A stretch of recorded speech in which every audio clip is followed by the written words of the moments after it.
In a recent video I touched on the fact that the Roland digital pads, the PD-140DS and the CY-18DR, can be used without a Roland TD-50 or TD-27 module. In this video I'm going to show you a few ways to go about doing this, going into what you can expect to achieve by using these methods, and we're going to work out whether it's going to blow the whole eDrum world open or whether it's just a bit of a damp squib.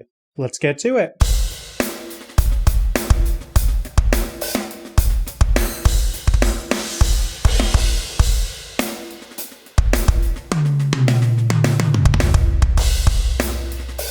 Hey, welcome back to the eDrum Workshop. I'm Luke and I hope you're having a great day. On this channel we talk all things electronic and hybrid drums, and sometimes, like today, I test methods of getting products to do things that they're not designed to do. So if you like the sound of any of that, be sure to subscribe and hit the bell to stay up to date with my uploads. And just a very quick plug, I did recently put out some kits for the Roland TD-17 and TD-50 modules. They're based on 5 different artists, and that intro video that you saw is using one of them. So go check out Famous Volume 1 for the TD-17 or the TD-50 if you want kits based on Travis Barker, Neil Peart, Gavin Harrison, Danny Carey or Carter Beauford. There's links in the description to the full demo videos and to the store. Okay, on with the show. Roland's digital pads have been somewhat of a revelation for many electronic drummers, myself included, but it's a bit of a bummer that they're only available on the Roland TD-50 or TD-27 modules. In a recent video about creating a MIDI import on the Roland TD-17 by using the Kenton USB MIDI host, I showed you how you could technically use the digital pads on the Roland TD-17 by sending the MIDI data out of a TD-50 through the USB MIDI host and into a TD-17 module. You could do that using the USB host on any module that doesn't have a MIDI import, or you could do it with just a MIDI cable going into the MIDI import on a module that has one. I regularly use the digital pads on my Pearl Mimic Pro using this method, but obviously that relies on having a Roland TD-50 or a Roland TD-27 module. What if we wanted to take the Roland module out of the equation? Well, in the last video I talked about class-compliant MIDI devices, which, as far as I'm aware, means that they just use the standard MIDI over USB protocol. If you have an electronic instrument that can just plug straight into a computer and send MIDI data without a proper driver install, it's probably because it's a class-compliant device. And the Roland digital pads are class-compliant devices. You can hook them up to a computer and they'll be recognised as a MIDI instrument by your PC or Mac. So you could literally plug in a digital snare to your PC and control the snare on a VST as long as the MIDI note numbers line up. And the digital snare does output the standard MIDI notes that are associated with a snare drum. So that's note number 38 for the head, number 40 for a rim shot, and 37 for a cross stick.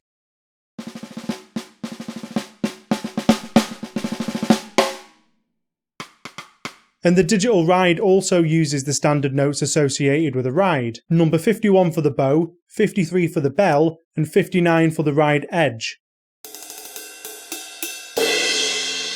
And it also transmits poly aftertouch data for choking the cymbal. So they usually work right off the bat, but some VSTs do use non-standard MIDI mapping, and you might need to manually set up poly aftertouch on your VST if it supports it in order to choke the ride. Since the digital pads work in this way, it means that they're also compatible with USB MIDI hosts like the Kenton one that I've been using. This means that you don't have to have a computer in the mix, and then you can just send that MIDI data through to another module. Unfortunately, since there's only one USB port on it, I can't demo both of the pads together. There is a firmware update that allows you to use a USB hub with the MIDI host to connect more devices, but I don't have a USB hub to test that out, unfortunately. So here's a couple of back-to-back examples of me using the digital snare and the digital ride through the USB host into a Pearl Mimic Pro module.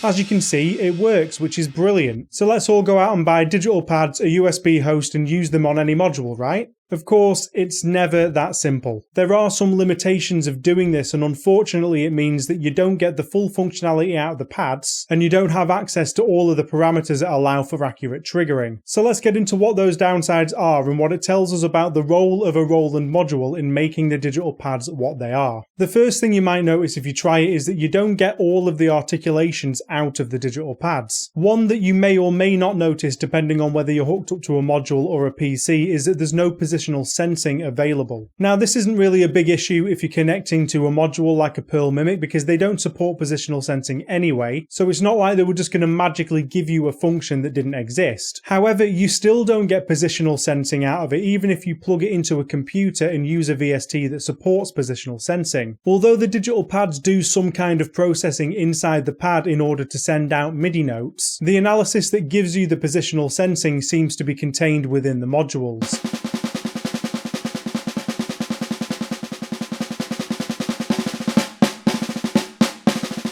If you plug in the digital snare to say the Roland TD-50 module and then send the MIDI out of that module into a computer, you'll get the control change or CC data for positional sensing. But if you use the pad entirely on its own, it isn't being sent. This is MIDI data that I've recorded from the TD-50 into Reaper, and here you can see that the CC number 16, GP slider 1, has data recorded for it. And this is the positional data for the snare head. And here's a recording of the MIDI from the pad on its own. As you can see, there is no GP slider 1 data here at all. And this has the unfortunate side effect of not giving you access to another articulation, the distinction between a rim click and a full rim shot. When the digital snare is plugged into a TD-50 module, you can get distinct sounds by either just tapping the rim or performing a rim shot, like you would do on an acoustic drum. You can also perform shallow and deep rim shots as well.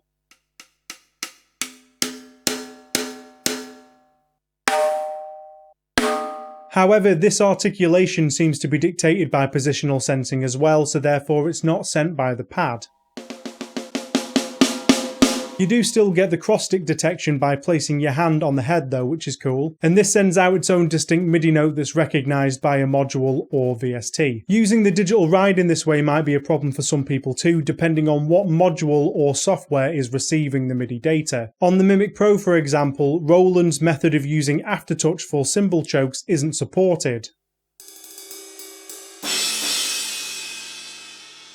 The Mimic uses a distinct MIDI note number to mute cymbals, so the two don't communicate with each other properly for this action. And this is the same whether you use the pad through a MIDI host or whether you use it through a TD-50 or TD-27 module. It also seems that my digital pads aren't quite as sensitive and they don't perform quite as well without being hooked up to a Roland module. They don't seem to pick up the super low level hits quite as well as they do when I've got them plugged into my TD-50. And this makes me wonder whether there's a built-in threshold for the MIDI out data that can be ignored when they're hooked up to a module. It's a really tiny difference and it doesn't really seem to affect the overall playability, but it feels like when I'm using the pad on its own the response is kind of similar to when I've got the threshold set to 2 on the TD-50, whereas if I do hook up to the TD-50 and set the threshold to 0, I can get ever so slightly quieter hits out of it. I'm not really sure why that might be the case, and I did wonder if maybe I was just hitting at slightly different levels each time, but I did test it quite a lot and it does seem to happen, so if anybody knows why, let me know down in the comments. So this leads nicely to one of the main drawbacks of using the digital pads without a Roland module. You don't get any access to the pad's trigger parameters because you're only sending MIDI data. This means if I hook up a digital pad to a USB host and then send it to the Mimic Pro, I have no access to changing settings like the threshold, the sensitivity, or the rim gain. The inbuilt pad settings on the Mimic Pro don't work with it, presumably because you're only dealing with MIDI data and not the waveform coming in through the input jack. The MIDI data will be dictated by the device that's sending the MIDI out. Now the Mimic does have some features that do affect the MIDI coming in. The custom velocity curves work with the incoming MIDI and they allow you to change the dynamic responsiveness of the pads, but I don't know if that's the case on all modules and it doesn't really make up for the lack of overall settings.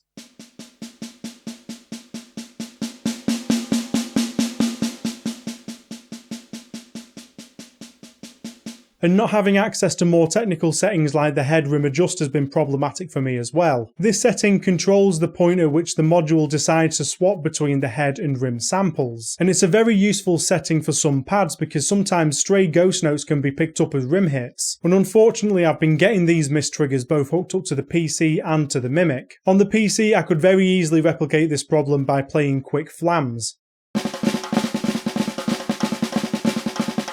And on the Mimic it seemed to happen even more often and I'm not really sure why.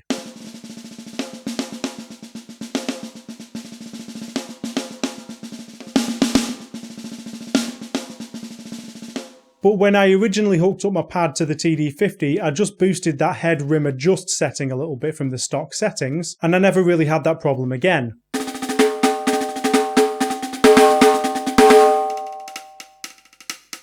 So not having access to these settings means that you can't dial out those missed triggers, which really affects the playability. And I'm not sure if that would be the case for everybody, but that's been my experience. I have had some problems with my digital pads in the past, and I did touch on that in a previous video, so if you haven't seen it, go check that out. And then potentially one of the worst settings to not have any control over is having no crosstalk settings. Again, because the pad isn't plugged directly into the module and it's just sending MIDI data, crosstalk detection between it and other pads doesn't work. This isn't really a big deal with the snare if you've got it on a dedicated snare stand, but if you do want to mount it to the rack, you might run into problems, and it might be a big issue for people with the ride cymbal if they've got that rack mounted or if it's attached to any stands that also hold other drums. And then when you couple that with the fact that you can't control the threshold settings, you get pretty much no control over the transfer of vibrations. And all of these drawbacks together mean that, unfortunately, as exciting as the idea of using your digital pads on a different module is, it doesn't offer the full functionality or playability experience that would really make it worthwhile. If you're just hooking it up to your PC to control the VST, you might get a slightly better experience with a little bit more control, but ultimately they are better paired up with a Roland module. And I'm well aware that that's not really the biggest surprise of the century, but I always think that it's worth investigating these things. You never know if you might be able to find something out that's either really useful or could expand people's options. If we could get full functionality out of them with another module, then that could potentially be a game changer. But as it stands, a solid analog pad hooked up to a good module is going to get you far more usable results than forcing digital pads to work with modules they're not designed for. And of course, it would be much cheaper too. Buying a digital pad and a USB MIDI host just for this purpose isn't really the most cost-effective thing to do. If you do happen to already own a digital pad and another module and you wanted to try something like this, the Kenton USB MIDI host has been a really handy little box for me to try things out with. So if you do like the sound of what it does, there's links in the description to find out where to get one. So what do you think about pairing up the digital pads with either a computer or a different module? Is it something you've thought about doing? Would you still be interested in doing it? Is there anything else you'd like to see me try with them, or have you tried them yourself and got different results to me? Let me know down in the comments. If you enjoyed this video, why not pop a like on it and subscribe to the channel if you want to see any other videos like this one or any of the ones that are up on the screen at the moment. Check out my store at the eDrumworkshop.com if you want any new kits or samples for your module, and enjoy the rest of your day. I'll see you in the next video.